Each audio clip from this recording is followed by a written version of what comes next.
First of all, I have a language tip. You just teed it up perfectly. Thank you, my friend. If I were coaching you, which I am right now, I would say replace that word that you just used, worry, with the word aware. And I Aware. mean this seriously, and you should write this down with your husband, with your family, get others to help you. Take out that word and you replace it with the word aware. It works in every case. So instead of being worried about what other people say or think about you, be aware that other people might criticize you. Okay. It, and you can, if you're, let's say you're aware that something bad might happen to your child. Okay. If there are things you can do to prepare for that or avoid that, you do it. You're a mature adult.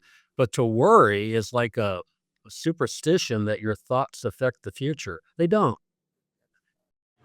Welcome to the Five Flavors of Happiness, hosted by Susan Pieper. Hey guys, welcome back to the Five Flavors of Happiness. I am your host, Susan Pieper, and today we're diving into a conversation that is sure to leave you inspired, motivated, and just ready to take on the world, guys. Our guest, a returning champion, is Dr. Brett Blair. He is the author of two, not one, but two amazing books that you can find on our website. He is a professional certified coach, and he is someone who truly embodies intentional living. And guys, I wrote this really cool intro for Brett with the help of ChatGPT because I have to be honest. But before I go into it, I want to tell you all a story that happened. So I think it was right before Christmas. Brett reached out to me and he was like, "Hey, Susan, I just want to check on you, see how you're doing, see how you're progressing." And he's like, "Let's go get a cup of coffee." I was like, "Okay." So we go get a cup of coffee. And Brett was so truly invested in me and my success. And, like, we left, and I went about my way with my daughter and a friend, and Brett goes and I kept on thinking about our conversation, and I got all excited, and I was just like, "He is truly in my corner." So then, like a wacko, I start texting him, and he's just like, "I have to stop and pull over and give you my undivided attention and call you back." And I was like, "You don't always meet that." So Brett is truly authentic. But now to go back to the intro. Brett is a powerhouse of wisdom with a background that spans organizational leadership, executive coaching, and personal transformation.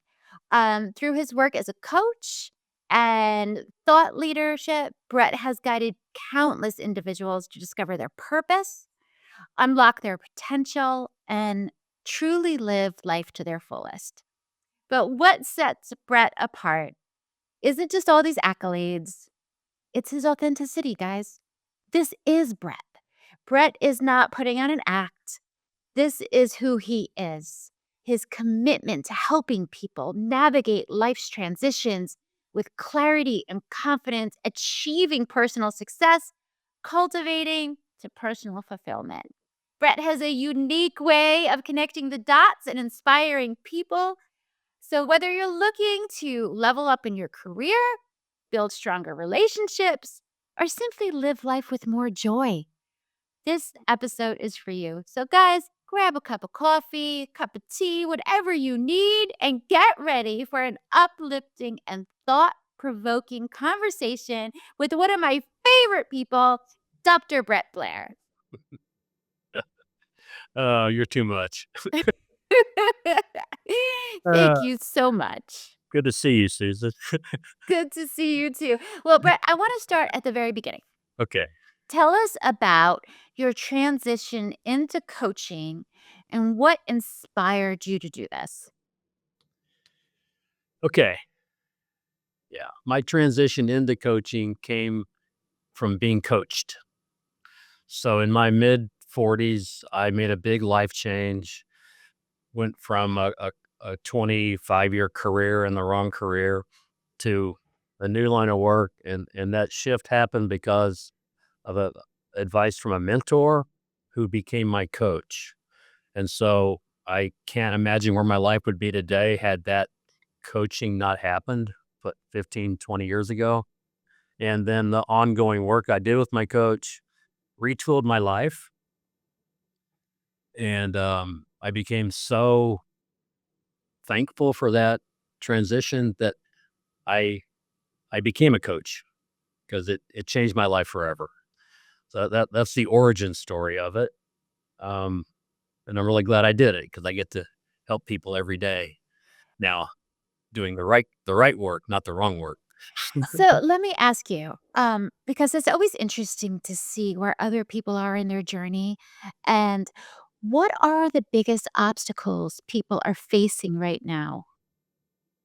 Oh, that's, like, too big of a question, but many people are unclear what their purpose is or their meaning in life. They're just sort of living life to pay the bills, and some people die on that journey of never understanding their purpose. Others are just held back from living their purpose for all kinds of different reasons.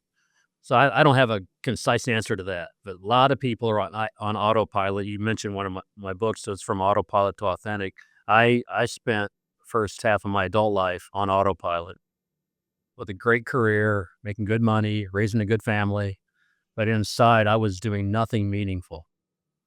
And that disconnection to my meaning eventually erupted out of me, and I had to do something different. But I didn't know it, but I was on autopilot, and life is much better if you know where you're going and you're in alignment with a bigger sense of purpose or meaning.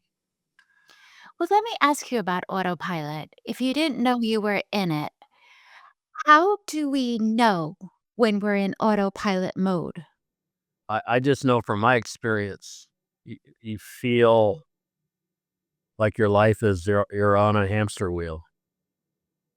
Or I use the analogy, you're on a treadmill running faster and faster, but going nowhere. A lot of people, this is their life, but I think a life auto if you're not on autopilot, you're living your unique life on purpose towards some destination that you've set. It feels completely different. Work doesn't feel like work. You're like living your life's purpose, and that lights up everything in a different positive way. Oh, so how do you get off? And I understand what you're saying about autopilot. Sometimes you feel you wake up, you go to work, you do this, you pick up the kids, and this is what life is. And then years go by and you say, God, I'm bored. How do you get off autopilot? Because life gets in the way, right? You got to pay the bills. Yeah, yeah. No, I have a few. One way, this is what happened to me when I was like 8, 9, 10 years old. I knew I wanted to be a teacher, and I knew I wanted to be a writer, and I knew I wanted to do something that would help people. And specific, I knew I liked helping people smile. Like I knew that about me. And then something happened in high school. I got more interested in making money than helping people, and I chose a career that paid really well, but had nothing to do with helping people. I chose to be an engineer. Then I got married and had kids, and I got out of engineering, but I stayed in this corporate path that was a great career for the right person. But that kid in me who wanted to help people was not helping people, like, at all. And I woke up to it. But so one of my answers is when you were a child, what'd you dream of doing? Or what lit you up? That could be a hint to what your true purpose or meaning is as an adult. It certainly was for me. And another thing is if you can imagine that you had more money than you would ever need. Imagine that. Yet you're choosing to work. What kind of work would you do? That's another pathway to figure out what might be your purpose or your meaning. Those are 2 answers I have. And sometimes, I mean, purpose is providing for your family, of course, or, but, your kids grow up and they become adults and they leave the house. That's what happened to me in my mid-40s when my youngest was approaching adulthood. It hit me. What now? And what now for me was a lonely, not lonely, but a emptiness of I'm not making a difference in the world. And I'm thankful that through coaching, I was able to explore and make a decision and change all that. And whew, thankfully, that that intersection happened because I could easily today be 15 years further in that old career and not know the difference. Well, let me ask you about self doubt and courage and fear because you could be on that hamster wheel because, and it's everything that you know, or maybe you trained and you don't want to disappoint anybody and you don't want to disappoint your family or fail. So you have doubt. You have a lot of self doubt about getting off that wheel. How do you navigate through all of the talk that goes on in our head that says, "No, you can't do it. Yeah. Just stay the path. You have a good 401k, stay the path." Yeah, you just mentioned a lot of pieces to that. I think it's of course, we're human, so we're all gonna I have those things. I'm not, like, without doubt or without fear. I think it starts with closing your eyes and imagining what's this future version of you that you want, and, like, write that down. Like, if it's a new business or healthier body or whatever it is, like, okay, picture it, write it down, and then come back to the current moment and write goals.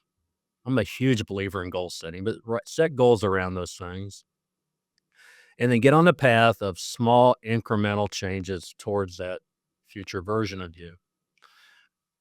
Great way to fertilize that is either get a coach or be part of a group, a mastermind group, but somehow have accountability around you to help you keep making progress and to help talk to other people about your doubts, your fears, your anxieties about it, and make small progress in the direction of this big dream. And you said something about what other people think. Wayne Dyer is one of my favorite philosophers. He has a quote. He says, "We need to learn to be independent of both the good and the bad opinions of other people."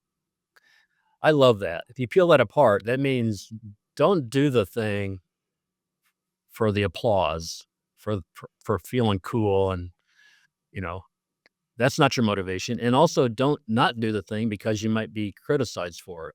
You are going to be criticized. There are going to be haters out there. They're out there who are going to trash what you do.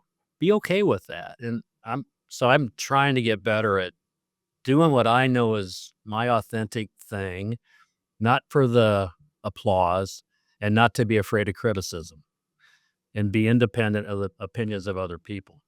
So these are all kind of philosophies, but the point is make small progress regularly in the direction of the thing you're trying to turn into or become or achieve or do. Knowing that there's all kinds of things that can hold us back. And here's something else I know: life is short, so putting things off might not be a good strategy because a health issue could come up or something worse. So um, we live on a finite timeline, and we need to change our psychology around what other people think and get on a path of steady progress, not great big progress, steady progress over time. Your podcast is an example. You started it one day, and look where you are now. Yeah, it's crazy. It's absolutely crazy, and the thought of and I would love to dive further into it about how do you change your mindset about not caring about what other people think, because I was so scared thinking that I mean, there's a lot of amazing podcasters out there, right? And they're authentic and they're fabulous, and they have these huge budgets, and I'm like, "Budget of 0." I'm like, "Can I do anything?" Um, and I worried so much about what other people would think. Do you have any tips to get over that, that I could work on? Yes. First of all, I have a language tip. You just teed it up perfectly. Thank you, my friend. If I were coaching you, which I am right now, I would say replace that word that you just used, worry, with the word aware. And I Aware. mean this seriously, and you should write this down with your husband, with your family, get others to help you. take out that word and you replace it with the word aware. It works in every case. So instead of being worried about what other people say or think about you, be aware that other people might criticize you. Okay.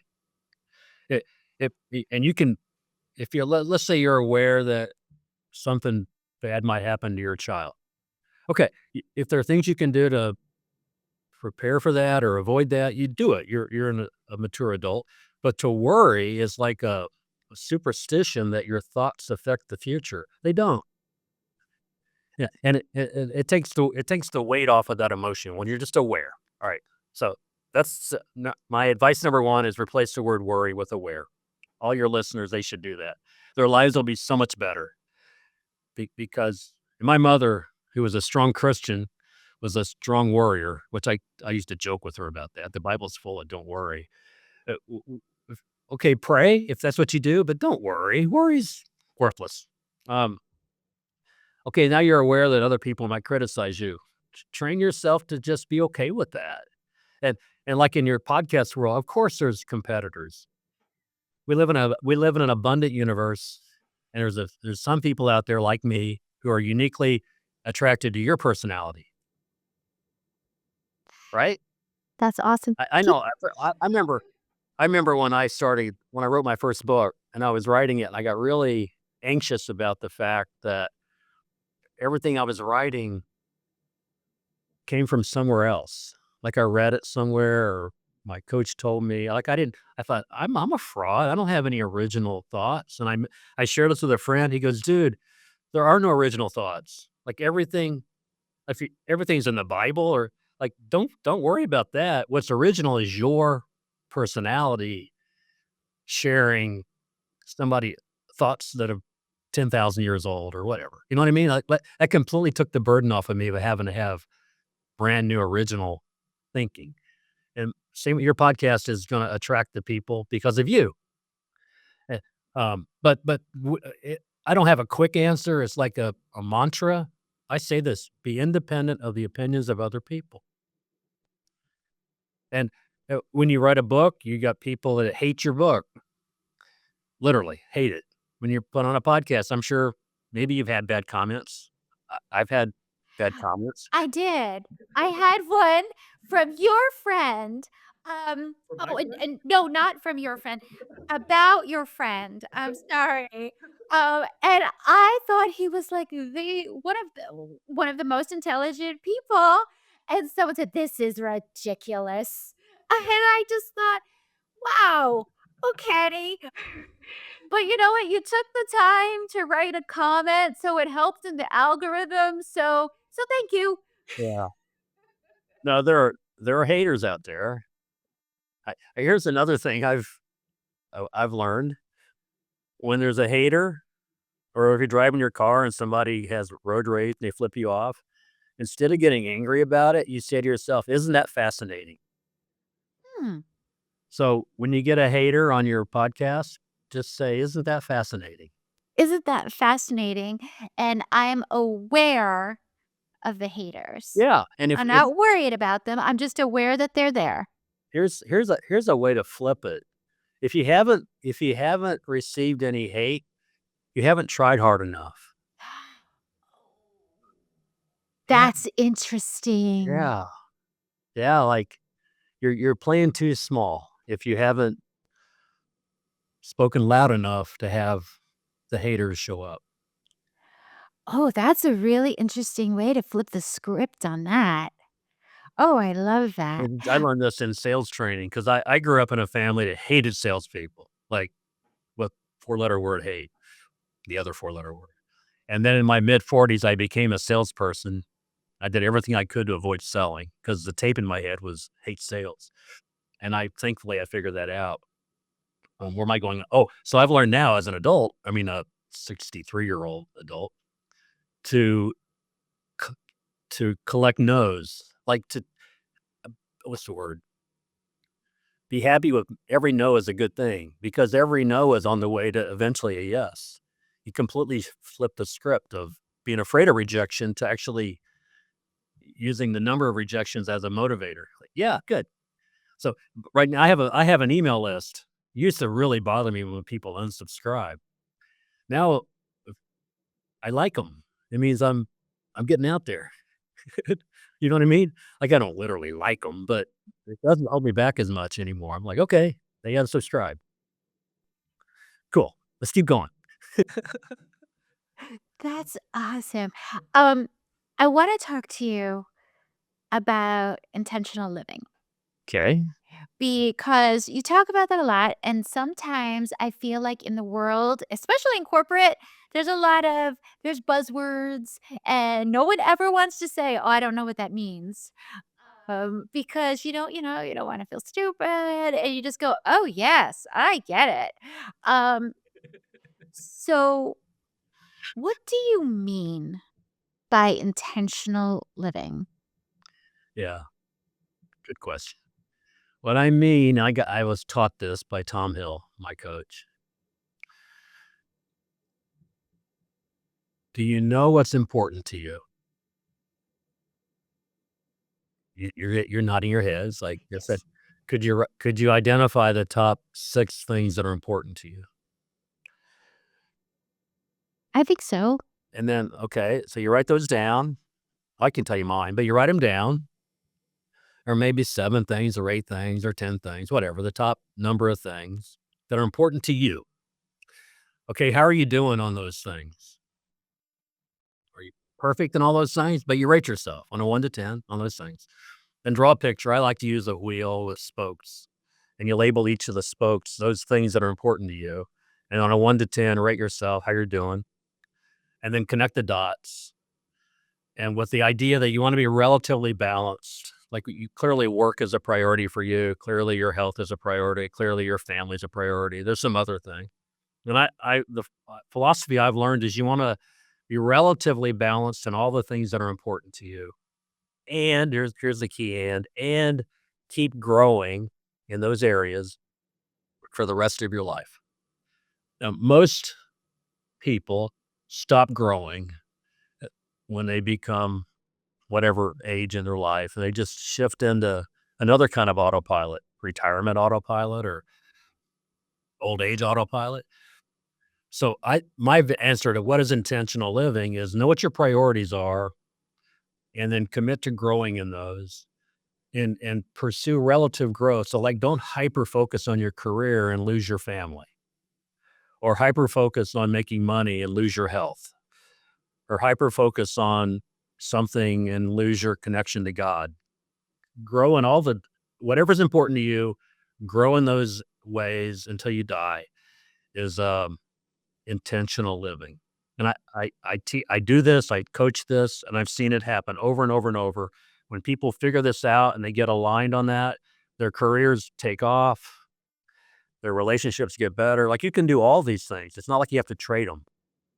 I used to think the superstars at work mustn't have terrible relationships at home. No, no, I've learned the opposite.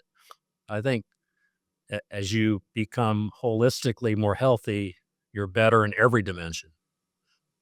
It's not a trade-off. So, that's my answer.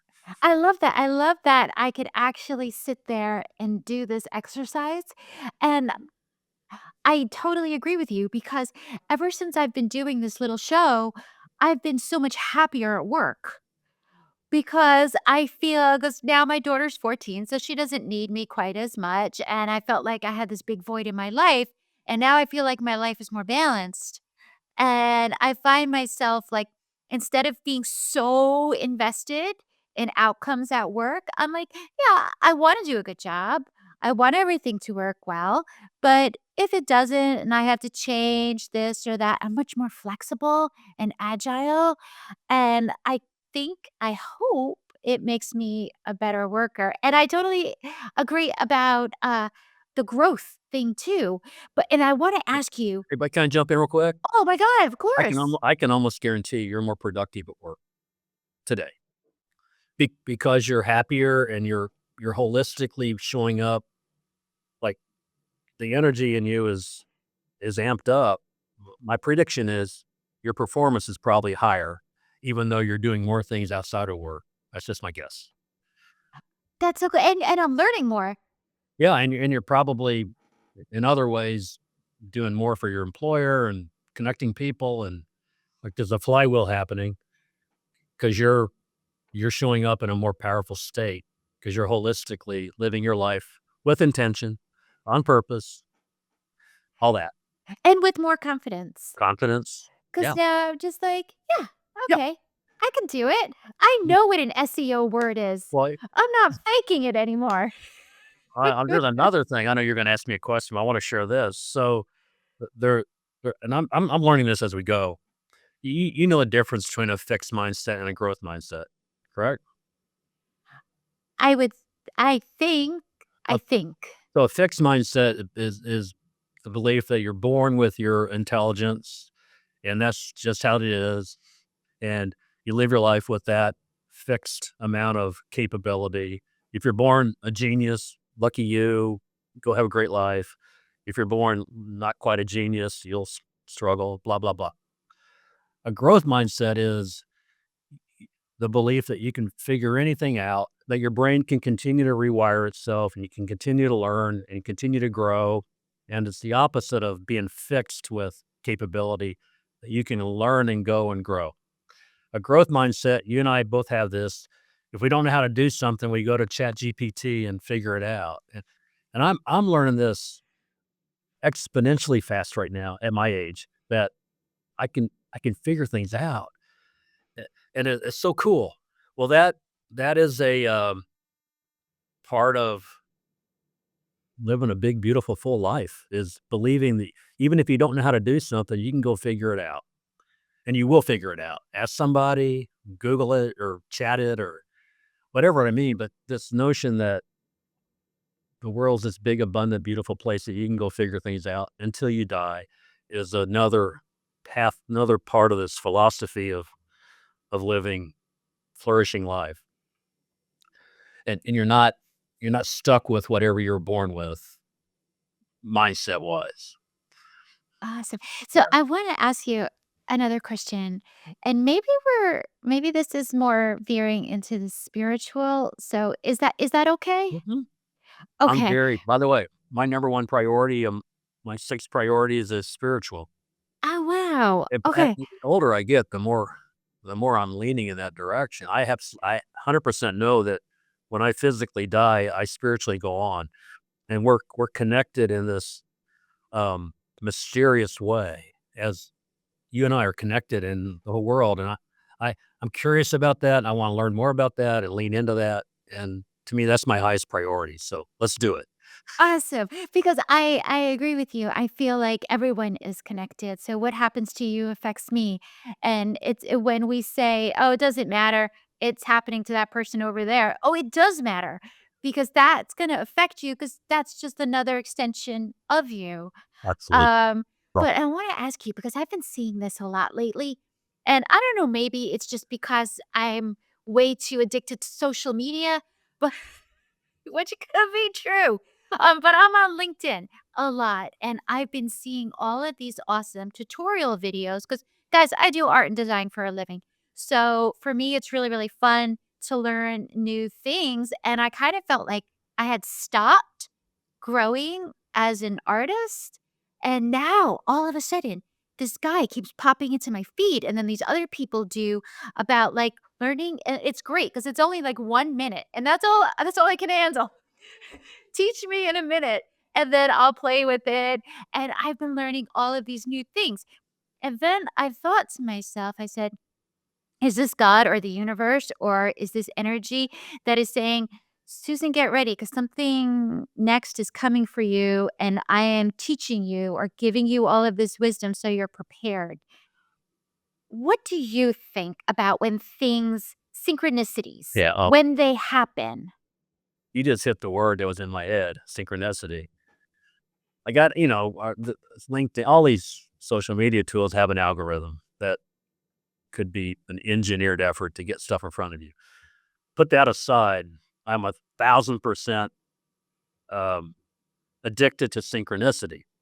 And what I mean by that is being open to the random intersections of people or ideas or things that significantly affect your path in life. Our meeting for coffee wasn't an accident. I know I invited you, but or you however we met the first time through a mutual friend. I don't believe that was an accident. I think that was synchronicity. And, uh, our little brains and our little eyeballs are only able to focus on little tiny piece of the universe, but there's so much more going on all the time that I my philosophy people ask me, "Brett, what's your path? What do you advise for success in life?" I say, "Well, half for me, roughly half of my quote success in life has been my own goals and discipline to stay the course of hard work towards a path that I've set. That's half. And half is being wide open to tap on the shoulder and I turn around and it's a person or an idea that completely changes everything.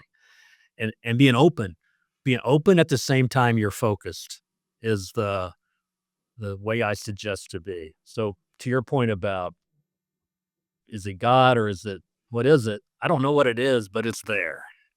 And I 100% love it. And Tom Hill has taught me about this. Like there's a beautiful magic in the universe of solutions and relationships and inspiration if you're open to it. And too many people, I used to be one of these, are just myopically doing their own little world and missing the magic of other things. Like, I grew up really shy. I'm not shy anymore, but I did. I was very shy, and I've learned to be, um, I don't like the word addicted. I love meeting new people, partially because you just don't know what's gonna come from that. Like, it could become a new best friend, it could become a business partner, it could become an idea, but meeting other people is like this beautiful mysterious, unpredictable thing. And the cool thing is, what is there, 8 billion people? I'm not going to live long enough to meet them all. So you never run out. I don't know if I answered your question, but I love synchronicity. And there's a really good book called Synchronicity The Path to Inner Stillness by Joseph Jaworski that tells this whole story even better. That's awesome. And I enjoy meeting people too because I feel like, everyone that I meet teaches me something. Whether it's like our conversation today, I'm gonna as soon as we're done, I'm gonna make that wheel, Oh, and good. I'm gonna put my 6 things on it, and I guess what I have to do then is find people to help keep me accountable, um, but, I even sometimes meeting people and then I learn, "Oh, I don't wanna be like that," or, "I hope I don't come across like that." I hope sometimes it's not, but it's always a learning. Yes. No, there, we have all kinds of role models, including how not to be role models. Yeah, And right? I remember, so I've met I'm married for the 3rd time, but, my last 2 wives I met online. I met Kim on eHarmony. She passed away from ALS. And then I met my current wife on Match.com. And, so I'll meet other people who are single and they're wanting to date and whatnot, and I'll say, "Well, it worked for me," and they'll go on Match.com and they'll go on 2 bad dates and they'll quit. I'm like, "Dude, you can't quit that fast." "Well, they were terrible." "Well, takes yeah, you might have to meet a few bad dates to find the perfect date. The point is, meeting people doesn't automatically mean they're always awesome. Sometimes they're a bad example. I mean, they're a good role model how not to be. That's okay, right? We're not interesting. Isn't that fascinating? Sometimes you meet people that are in such a bad place, you feel empathy for them. You're not going to learn from them, but that's not a wasted. Maybe you help them. Maybe I help these women who weren't the right date for me. I don't know, but yeah, not to be so, impatient to give up on a thing because the first 2 dates were bad. Don't know Agreed. why I went down that path, but your point about meeting people, not every one of them is gonna be this inspiring source of new ideas. No, they're not. There's aren't that many people with all that. But it's interesting because then I think to myself, well, I'm sure at one point in my life, I was the villain. to somebody, because you never know, course. If right? let's get It's a really like, bad mood. Yeah. and they're like, "I don't wanna be like her." And it's like, "Oh, no." But because you just never know. Oh, one quick story, and then I wanna ask the last question. I know, sorry, guys, we're going on, but I just love Brett. So so I was walking into the store, and I was still in the parking lot, and I was in this horrible mood, right?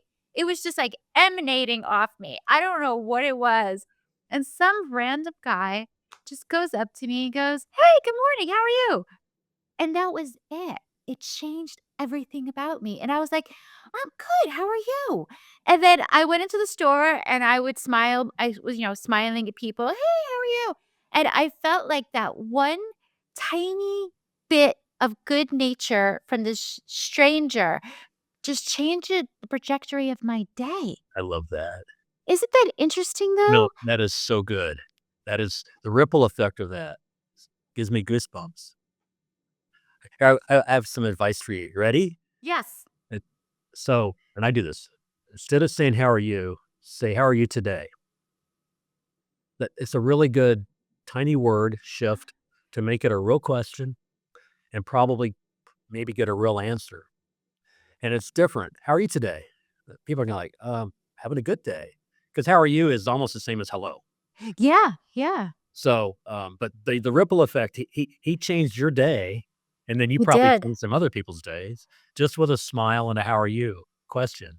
Beautiful, beautiful. Awesome. Okay, Yep. one last question, Oh, and then no. we'll do our fun fast round. Okay. If you could leave people with one lasting message about living a fulfilled and intentional life, what would it be? To live your best life, not the lives that you think other people think you should live, and not a life that you think is safe from criticism, but figure out what your best life is and live it. That's my answer. Be super selfish. So true. Safe from criticism, I don't think, and even if we think we're gonna be safe from criticism and we go down No, there's no the such thing. yeah, Well, here's what if you're safe from criticism, you're playing way too small. and then And someone's gonna criticize you for playing too yeah, small yeah, and or say, "Oh, they're not living up to their potential." maybe. I think living too small, you're pretty anonymous. Like, Oh. you're gonna get much more criticism by living a big, full life, Oh, yeah, that's true. and you need to be okay with that. If you're not getting criticized, you're not stepping out there enough. And be okay with the criticism and check in. Am I living this life because this is what my heart says, or is it because what my grandma said when I was 3 or whatever? You know what I mean? Absolutely, and I'm aware. And be aware. I'm aware, but I'm not worried. No, don't even use that word. You're aware. There is no worry. No There's worry at only all. awareness. Yeah, Okay. Brett, do you have time for our fast round? I do. Okay, beautiful. 5 quick questions that I ask, and we do one-word answers, and they're different from the last time you were here. Yeah, notice that. What's You're like, "Yeah, why are you doing this to Gave me me?" homework. What's one word that defines happiness to you? Gratitude. Oh, yes. To be grateful for everything, grateful for this conversation, grateful for the ability to do this. You cannot be grateful and negative in the same, time. Oh, you're right. They're Oh, incompatible. good. Okay. What's your go-to activity when you need a happiness boost? I to go for a run. Oh, yeah, I love going outside. I feel like the universe, God talks to me when I go on walks and I get ideas and then I come home and I write them down. Yeah. For me, Something it's about a run either on a treadmill or outside, doesn't matter. It releases some kind of endorphin in me that shifts everything. awesome. Okay. If happiness had a color, what color would it be? Blue. Blue. Yeah. Oh, right. I think it's yellow, as you could see from Oh, my yeah. background. It's I'm kinda leaning towards green, but I'm colorblind. On greens and browns, they kinda fade together, so I can see blue clearly, but, I might tell you green next year. I don't know. we'll have to have you back. Okay, what is the first thing that comes to mind when you hear the word joy? Best life. Best life? And what is the website so I could put it down below? Uh, well, Best my Life web Global? no, it's Brett Blair PhD, and I'm going through a big rebrand, but right now it's brettblairphd.com is my website. Beautiful. Guys, go to it. Okay, very last question. In one word, this is hard. The biggest obstacle to happiness is? Pessimism. Ooh. I choose to be optimistic. I encourage that for others. I choose to be hopeful. I choose joy. All that brings me happiness. I know the world's full of opportunities for things to go wrong, and I might be wrong, but I'm choosing to be optimistic about my life, about my family, about the community, about the country, about the world, and I live that way. And it's partially a choice. I'm aware. I watch the news a little bit, but um, I'm not going to live in a world of pessimism and hopelessness. Oh, I agree. Hope, joy, optimism. That makes me happy. Beautiful. Dr. Brett, thank you so much for being with us today. Another Okay. amazing conversation. I'm thrilled you invited me. I hope you have a beautiful, wonderful day. Awesome. Thank you. And folks, thank you so much for tuning in. And if you made it to this end of the video, thank you. Please go ahead and hit like and subscribe so that you can be informed when we drop our next video. Thanks, guys. Bye. Bye.